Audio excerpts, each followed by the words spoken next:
I'm Samantha with Samantha Harrison Yoga, and today I'm going to be going over Crow Pose Bakasana, the arm balance, and also preparation for that pose. So we will do a little bit of core warm-up and also warming up our upper body as well in preparation for Crow. So we're going to start by sitting on your mat.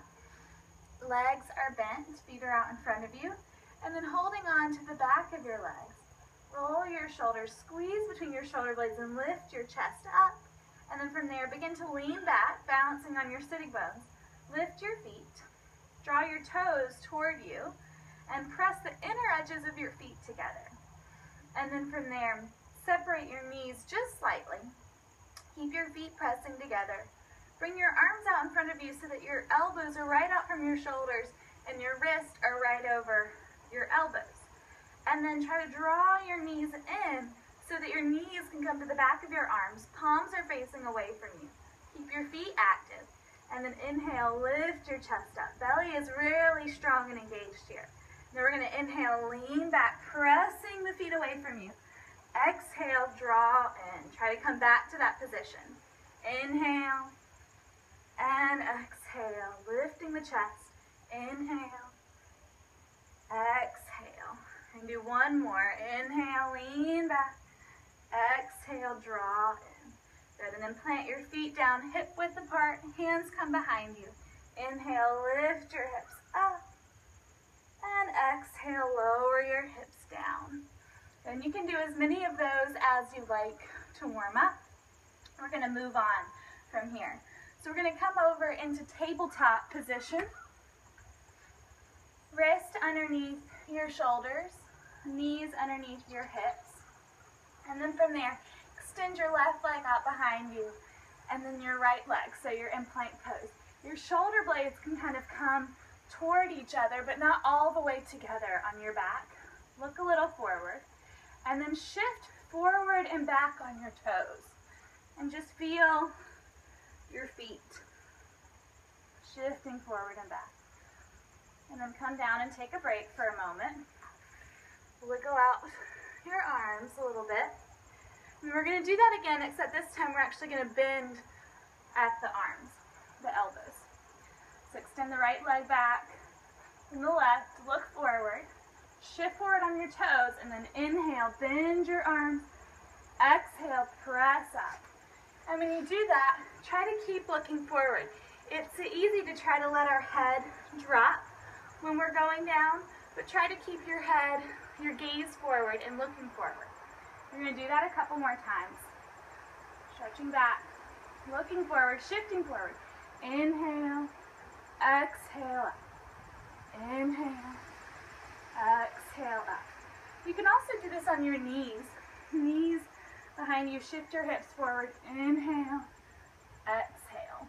So if you're working on building strength, I would start on your knees for a little while and then work up to doing the full plank to chaturanga, lowering down. So work on that, building your core strength and your arm strength in preparation for Crow Pose. Now I'm going to walk you through step by step how to come into Crow.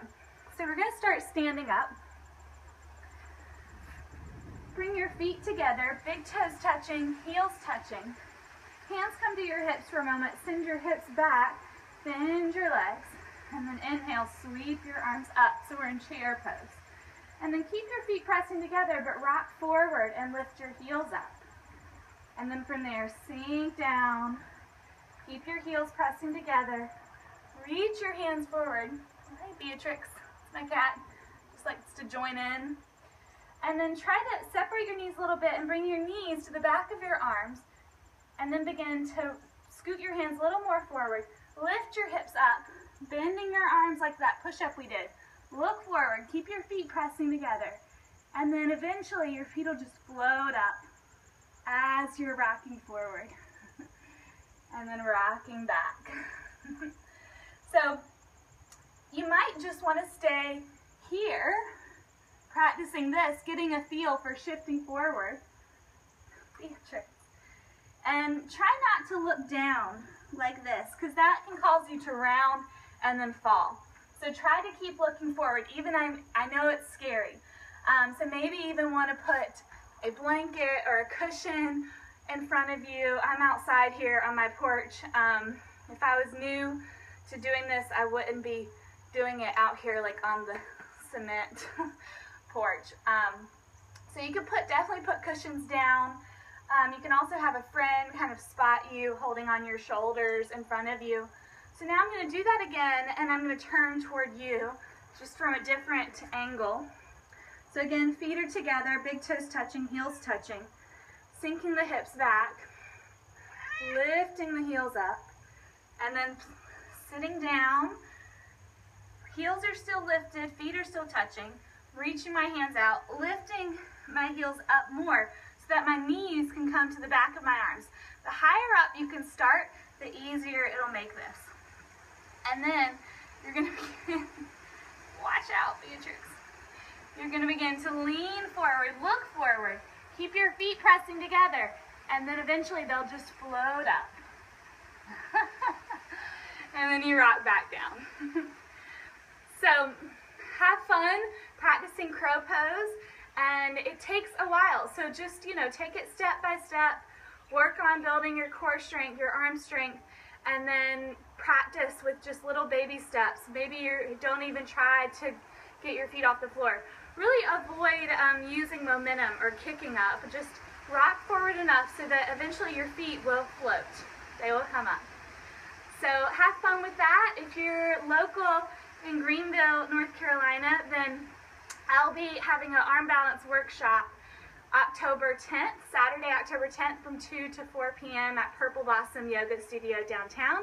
It'll be $25. I really hope that you can join me there. We'll be going into crow, but we're going to be doing a lot of other arm balances, and crow is really the foundation for all of those other arm balance postures. So have a great day, have fun. I hope that was helpful. Please comment and let me know. Let me know what questions you have. Let me know if this was helpful to you. And thank you. Namaste.